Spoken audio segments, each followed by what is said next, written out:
Hi guys, welcome to this beginner guitar tutorial where we'll be discussing the natural minor scale. Last week we did the major scale, and we are going to use these two scales in our third video on improvising and how to apply them. So for now, let's just take a look at what is the natural minor scale and what is the formula for playing it on guitar. So last week when we did the C major scale, we had a formula. It's whole step, half step, whole step, whole step, whole step, end and a half. Now for the minor scale, we're going to take that same scale and we're just going to change some notes. This is notably what we call a flat 3, a flat 6, and a flat 7. So if we take a look at the major scale where everything was labeled 1, 2, 3, 4, 5, 6, 7, 1 again. Now if we add the flat 3, it's going to sound 1, 2, flat 3. So instead of moving a whole tone, we're going to move a half tone. Then we go to the 4. We're going to then go to the 5. And now instead of moving a whole tone, we're going to move a half tone because it's a flat 6. Now if we move a half tone, it's going to be the 6, so we need to move a full tone to get to the flat 7, and then a full tone to get to the 1. So altogether that'll sound like.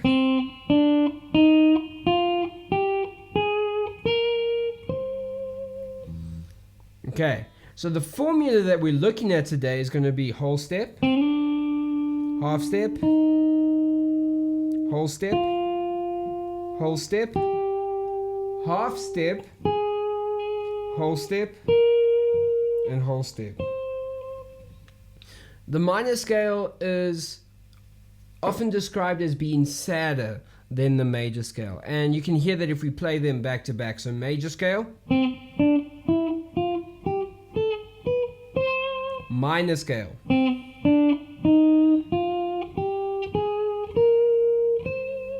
You can immediately hear that it rings sadder, and that's because of the flat 3. So we go 1, 2, 3, 1, 2, flat 3.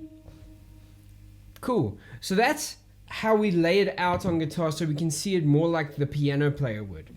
Now let's look at a shape that we can play that'll give us this minor sound. So we're going to start, as we did in the major scale, we're going to start on the 5th string on the 3rd fret. But instead of using our 2nd finger, we're going to take our 4 fingers per fret system. So that just basically means each finger of our hand gets a fret. And we're just going to move that up so we start the pattern on the 3rd fret. So how we're going to play this is we're going to use our 1st finger on the 3rd fret, 5th string.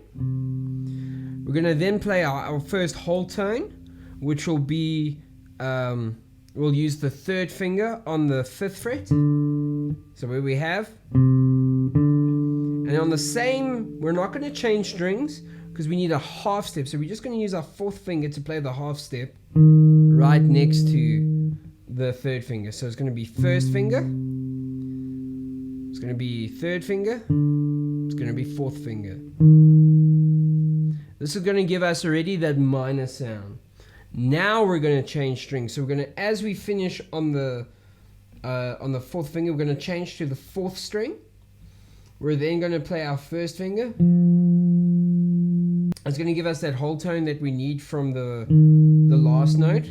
So it's going to be whole tone, half tone. Then we're going to need a whole tone. We're going to need another whole tone. And if you remember our pattern, we're going to need a half tone here. So how we're going to play this, we're going to play a 1st finger, 3rd finger, 4th finger. It's going to be the exact same thing that we did on the 5th string. We're just going to do it on the 4th string below it. So all together.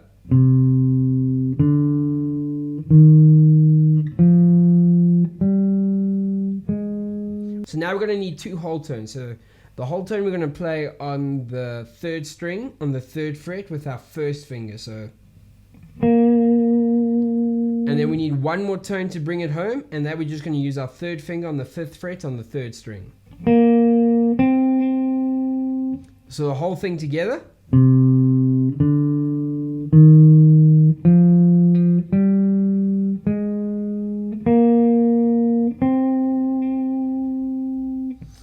So what we have is we have a whole tone, then we have a half tone, then we have a whole tone, half tone,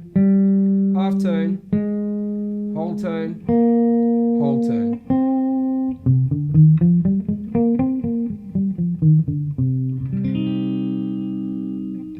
And that's going to be the C minor scale. This formula will work all across the neck, just like it did with our major scale. Catch our next video in this series because we're going to be applying these two scales to improvisations.